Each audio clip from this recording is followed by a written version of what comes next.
చాలా సినిమాల్లో లేదు చాలా సినిమా యాక్టర్స్‌తో ఇంటర్వ్యూస్‌తో మీరు చూసే ఉంటారు. బ్లాక్ కాఫీ అనేది తాగుతుంటారు. అసలు ఈ బ్లాక్ కాఫీ అనేది మనం తాగొచ్చా? దాని మూల ఉపయోగాలేంటి? ఎంత లిమిట్‌లోనే తాగాలి అది ఇప్పుడు తెలుసుకుందాం. సో, బ్లాక్ కాఫీ అంటే అందులో షుగర్ గానీ, మిల్క్ గానీ, క్రీమ్ కానీ ఏమీ లేకుండా ఓన్లీ డికాషన్ లాగానే ఉంటుందనమాట. కాఫీ డికాషన్ వాటర్ కలిపి ఉంటుంది.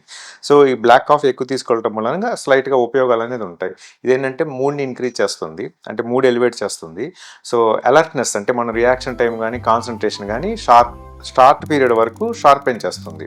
అంతేకాకుండా ఇందులో చాలా రిచ్‌గా యాంటీ ఆక్సిడెంట్స్ అనేది ఉంటుంటాయి.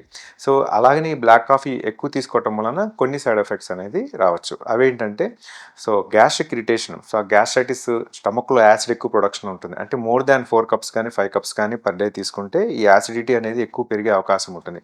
కొంతమంది కాఫీ ఎక్కువ తీసుకుంటే గుండె దడ ఎక్కువ ఉన్నట్టు అనిపిస్తుంది. కొంతమందికి సాయంత్రం పూట కనుక తీసుకుంటే నిద్ర అనేది స్లీప్ తక్కువ ఉంటుందన్నమాట. అంటే నిద్రపోవటం అనేది చాలా టైం అనేది తీసుకుంటుంది.